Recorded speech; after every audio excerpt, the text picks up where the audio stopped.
The door to Sheriff Wade's office slammed against the wall. Clara Morrison stood in the doorway, her father's deputy badge clutched in her trembling fist. The metal was tarnished black, like everything else in this godforsaken town. Wade looked up from his paperwork, cigarette smoke curling between them like a warning. "Clara, what brings you, sir?" Her voice cut through the stale air. "My mama's bones are broken." Wade set down his pen.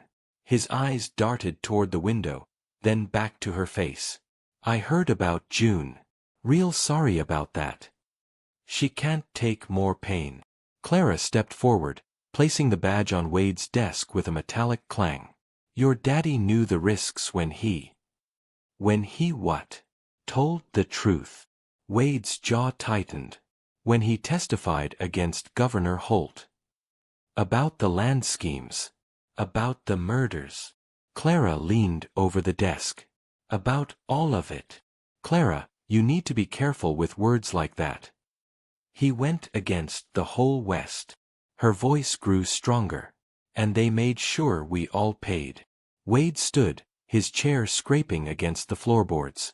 "Your daddy's death was an accident. Ravines dangerous at night. My mama can't walk because of that accident. She fell down the stairs. Grief makes people lie." Clara's eyes blazed. "Grief makes people lie. Fear makes sheriffs lie." Wade's hand moved toward his gun, then stopped. "You should go home. Take care of your mama." "I am taking care of her. By getting answers." "Some answers cost more than they're worth." Clara picked up the badge, holding it between them like a shield. This badge meant something to him. It meant protecting people. Even from governors. Wade walked to the window, his back to her. "Holt owns half this county. The other half works for him. Which half do you belong to?" Silence stretched between them. Wade's shoulders sagged. "My mama's bones are broken," Clara repeated, softer now. "She can't take more pain. But I can." Wade turned. "You're playing with fire, girl. Then I'll burn this whole place down." She pocketed the badge. "Starting with whoever killed my daddy." "Clara, don't. I'm not leaving without answers." She moved toward the door. "And I'm not scared of Holt." Wade watched her go, his face pale as winter ash. Through the window, he could see storm clouds gathering over the distant hills. Clara's boots echoed across the farmhouse porch. The wood groaned under her weight, just as it had when her father came home each night. She pushed open the door that hadn't been locked since the funeral. The smell hit her first. Sickness and silence, thick as molasses in July. June Morrison lay in the bed by the window, staring at nothing. Her body was twisted wrong, bones set crooked after the beating. Clara had found her like this 3 months ago, the day after they buried her father. "Mama." Clara sat in the wooden chair beside the bed. "I went to see Wade today." June's eyes didn't move. They never did anymore. "I showed him Daddy's badge. Asked him questions." Nothing. Just the sound of June's shallow breathing. Clara took her mother's hand. The fingers were cold, bent at unnatural angles where they'd been broken. "Mama, please. I need you to. Your daddy found something." Clara's heart stopped. June's voice was barely a whisper, rusty from months of silence. "What did you say?" June's eyes turned toward Clara for the first time since the funeral. "He found something. In the old well." "What well?" "Behind Miller's place. The abandoned one." Clara leaned closer. "Found what?" "Bodies." June's grip tightened on Clara's hand. Men who crossed Holt. Men who disappeared. The room felt colder. Clara's father had never mentioned any well. "How many bodies?" "7. Maybe more." June struggled to sit up. "Your daddy was gathering proof. Taking pictures." "Where are they now?" "Hidden. In the grain silo." June's voice grew stronger. behind the loose boards at the top. Clara stood. I have to get them. No. June grabbed her wrist with surprising strength. They'll kill you too. They already killed Daddy. Beat you half to death. That was a warning. This would be an ending. Clara pulled free. Then it ends with them paying. She walked toward the door. Behind her, June called out, Clara, wait. She turned back. The papers aren't just about the well. June's eyes were clear now, focused. They're about all of it. The land grabs. The mineral rights. Everything Holt's been doing for 20 years. Why didn't Daddy turn them in? He tried. Wade wouldn't listen. Said he needed more proof. Clara looked out the window toward the grain silo, standing like a sentinel against the evening sky. Then I'll get more proof. The wooden ladder creaked under Clara's weight as she climbed toward the top of the grain silo. Moonlight filtered through gaps in the old boards, casting silver lines across the empty space. Dust motes danced in the pale beams like ghosts refusing to rest.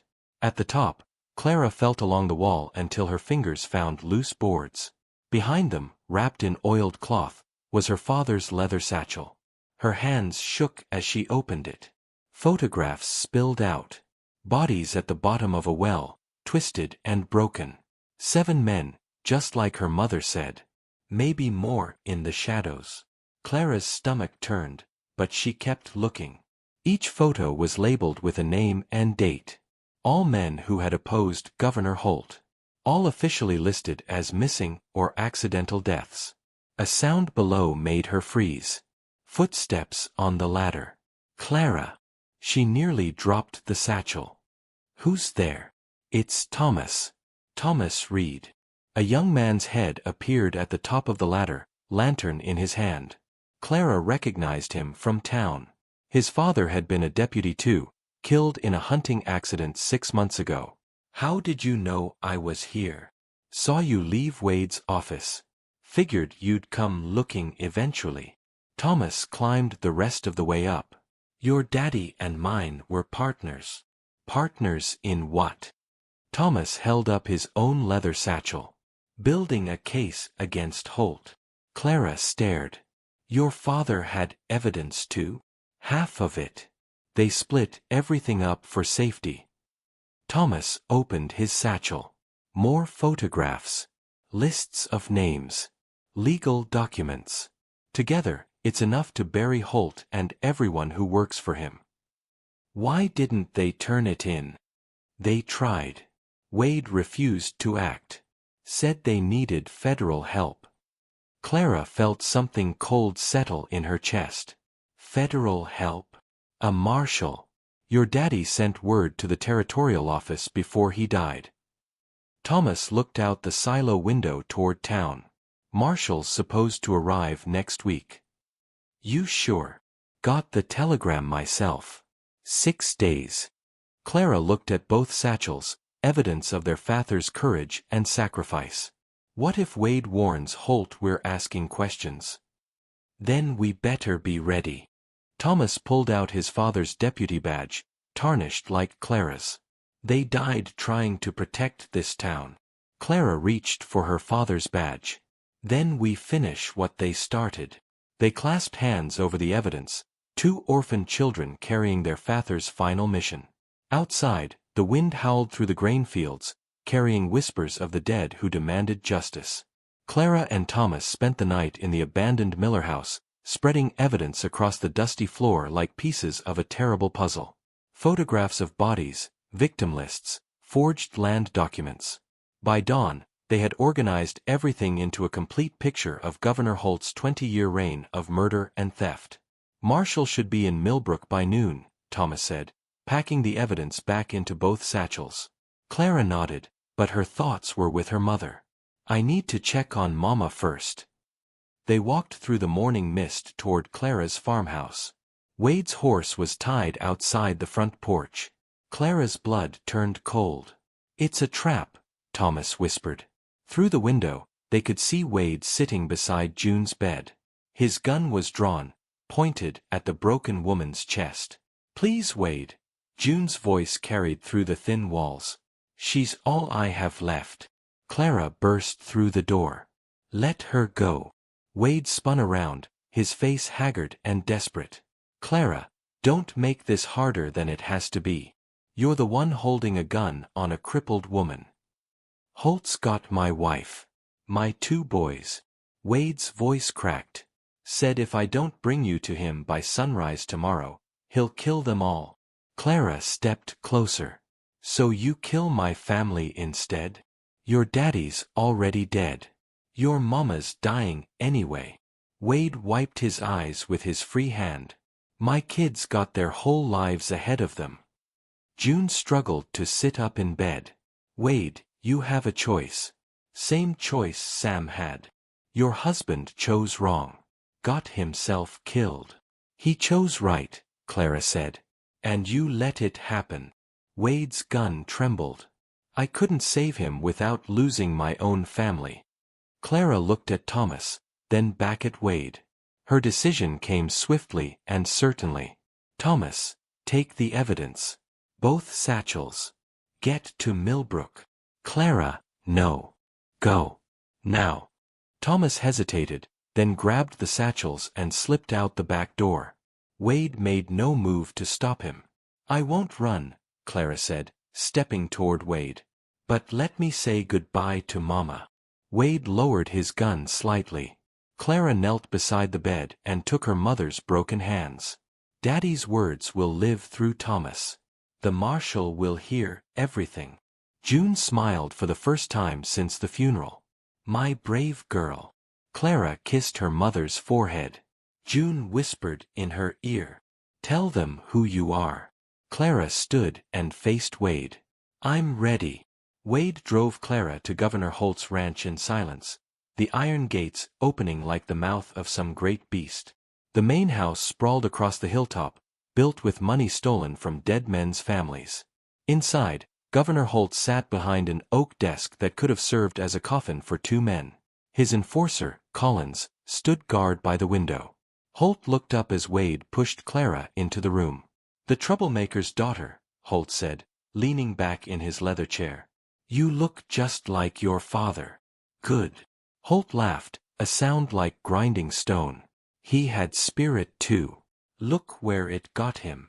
Clara stood straight, meeting his eyes. "Sir, my mama's bones are broken." "I know. Collins did good work there. She can't take more pain. That's the point of punishment, girl. Pain teaches lessons." Clara's voice grew stronger. "But he went against the whole West, and you couldn't break him." Holt's smile faded. "Your daddy's dead, isn't he? His spirit isn't." Through the window, dust clouds appeared on the horizon. Riders approaching fast. Holt frowned and gestured to Collins. "Check the perimeter." Collins stepped onto the porch and immediately shouted back inside. "Federal marshals. 3 of them." Thomas appeared in the doorway, grinning and carrying both leather satchels. "With evidence." The marshals entered, led by a weathered woman with steel-gray hair and a federal badge on her vest. Marshal Hayes looked around the room, then fixed her gaze on Holt. "Governor Holt, you're under arrest for conspiracy, murder, and violations of federal mining law. You have no jurisdiction here. Actually, mineral rights on federal land make this entirely my jurisdiction." Hayes held up the photographs from the satchels. 7 bodies in an abandoned well. All men who opposed your land grabs. Clara watched as Holt's empire crumbled in real time. Wade quietly removed his sheriff's badge and placed it on Holt's desk. "I'll testify," Wade said. "About all of it. The murders, the beatings, the cover-ups." "You bastard," Holt snarled as Hayes cuffed his hands behind his back. "No," Clara said as they led him toward the door. "He's finally doing his job." Hayes turned to Clara as her deputies hauled Holt away. "Your father was a brave man, Miss Morrison." "Tell them who I am," Clara said, echoing her mother's final words. "Who are you?" Clara looked at her father's badge, still clutched in her hand. I'm the daughter of Deputy Sam Morrison. And I don't break. Clara raced home as the sun began to set, her heart pounding with the weight of victory. She burst through the farmhouse door, calling out before she even crossed the threshold. Mama! They got him. Holt's arrested and Wade's talking and the marshals have everything. The silence that greeted her was different. Final. June lay still on the bed, but for the first time in months, she was smiling. Her broken hands were folded peacefully across her chest. On the nightstand, a note in shaky handwriting. My bones are healed now. Tell them who you are. You won. Love, Mama. Clara collapsed beside the bed, clutching her mother's cold hand. Thomas found her there an hour later, tears streaming down her face. Clara. She waited, Clara whispered. She waited just long enough to know. She was proud of you. She never got to see him in chains. Look at her face. She knew it was over. The next morning, the entire town gathered at the cemetery. People who had been too frightened to speak before now stood openly with Clara. Marshal Hayes approached as they lowered June into the ground beside her husband. The mineral rights are being returned to rightful owners. Your farm is safe. Thank you. There's a deputy marshal position opening. Territorial office could use someone who knows this area. Clara looked at Thomas, who nodded encouragingly. I'll consider it. Later, Clara knelt between the two graves, planting wildflowers in the dark earth. Thomas worked nearby, hammering new boards onto the farmhouse porch. Clara pulled out her father's badge, reading the inscription aloud for the first time. To protect and serve. The words felt different now. Not just a motto, but a promise. A legacy passed from father to daughter, written in blood and sacrifice. I'll protect them, Daddy, she whispered to the grave. All of them. The badge caught the afternoon light, no longer tarnished but gleaming like hope itself. Clara pinned it to her shirt, exactly where it belonged, carrying forward the fight that would never truly end.